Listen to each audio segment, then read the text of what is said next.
განათლების მინისტრის პოლიტიკის შედეგად საქართველოში დაიხურა ასობით საჯარო სკოლა. არადა ეს სკოლები აუცილებელი იყო სკოლის სიახლოვეს ცხოვრები მოსახლეობისათვის, რადგან ეს სკოლები ნაწილობრივ მაინც უზრუნველყოფდნენ განათლების ხელმისაწვდომობას, განათლების ხელმისაწვდომობის ფუნდამენტურ პრინციპს. მოგეხსენებათ, შეგახსენებთ, რომ განათლების ხელმისაწვდომობის ფუნდამენტური პრინციპი გულისხმობს ხელმისაწვდომობას როგორც ხარისხიან განათლებაზე, ასევე ხელმისაწვდომობას ფინანსურად ხელმისაწვდომობას განათლებაზე და გეოგრაფიულად ხელმისაწვდომობას განათლებაზე. ზაფხულის განმავლობაში მარტვილის რაიონში დაიხურა მხოლოდ 4 საჯარო სკოლა, ხოლო სოფელ თამაკონში დაიხურა საჯარო სკოლა, საბაზო სკოლა და მის ნაცვლად იხსნება რაღაც 4 წლიანი დაწესებულება, რომელსაც სკოლას ვერ ვუწოდებთ, რადგან განათლების კანონი მკაცრად განსაზღვრავს თუ რა შემთხვევაში შეიძლება უწოდოთ დაწესებულებას სკოლა. განათლების კანონში განსაზღვრულია, რომ სკოლას აქვს 3 საფეხური: დაწყებითი 6 წელი, საბაზო 3 წელი და საშუალო 3 წელი. ხოლო სკოლა ეწოდება იმ დაწესებულებას, სადაც სწავლება მიმდინარეობს სასწავლო გეგმის მიხედვით და მთლიანად მოიცავს სკოლის ერთ საფეხურს მაინც. 4 წლიანი სწავლება არ მოიცავს დაწყებითი სკოლის საფეხურს, ასე რომ 4 წლიანი დაწესებულება, რომელსაც დაპირდნენ თამაკონში, სოფელ თამაკონში, რომ გაუხსნიან საბაზო სკოლის ნაცვლად, არ შეიძლება იყოს სკოლა. ჩვენ თავისუფალი დემოკრატები ვუერთდებით სოფელ თამაკონის მაცხოვრებელთა სურვილს და მოვითხოვთ, რომ სოფელს შეუნარჩუნდეს კანონიერი დაწყებითი სკოლა მაინც.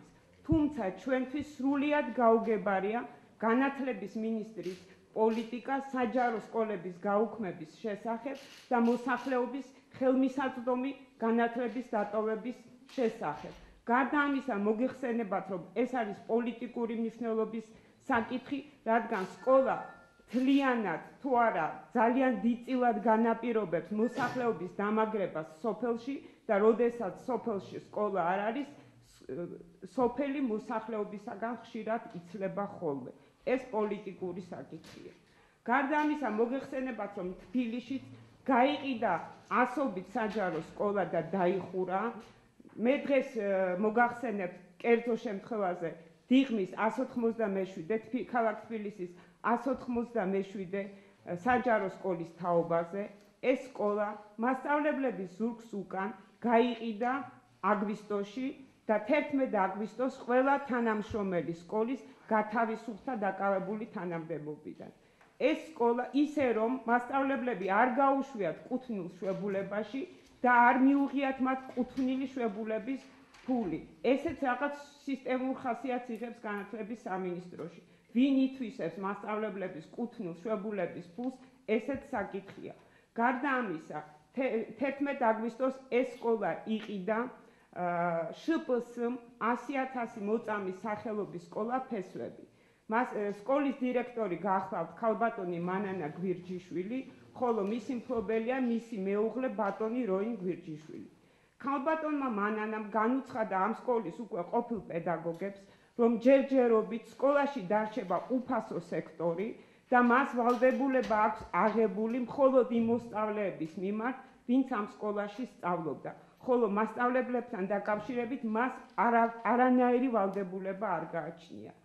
არაფორმალური შეხვედრებიდან ნაწილი პედაგოგებთან მას აქვს ასეთი არაფორმალური შეხვედრები, პედაგოგებს გამოაქვს დასკვნა, რომ თუ ხელშეკრულება მაინც დაუდეს მათ, ეს ხელშეკრულება იქნება ძალიან კაბალური, რადგანაც მასწავლებელს არ ექნება ანაზღაურებული არც დასვენების დღეები, არც არდადეგები და არც შვებულება. ქალბატონი მანანა სარგებლობს მასწავლებელთა უმწეო მდგომარეობით და საკმაოდ ცინიკურად ექცევა მას. სწორედ ეს ცინიკური დამოკიდებულება არის ტიპური შაშკინის მიერ შექმნილ განათლების სისტემაში. სამწუხაროა, რომ მასწავლებლის პროფესია გახდა თავდასხმის და შევიწროების და დამცირების ობიექტი. არადა შაშკინი ხშირად ლაპარაკობს განათლების ხარისხის ამაღლებაზე და მაშინ, როდესაც განათლების ხარისხის ერთ-ერთი მთავარი ძალა არის მასწავლებელი, როგორ უნდა უზრუნველყოს მან მაღალი ხარისხის განათლება, როდესაც იგი თავად არის ასეთ უმწეო მდგომარეობაში და ყოველდღე ელოდება სამსახურიდან დათხოვნას. გარდა ამისა, ამ გიჟური ოპტიმიზაციის შედეგად ჩვენ მივიღეთ სკოლები, სადაც კლასში საშუალოდ 36-40 მოსწავლე ზის და მეთანხმებით, რომ ამ შემთხვევაში ძალიან რთული იქნება განათლების მაღალი ხარისხის უზრუნველყოფა.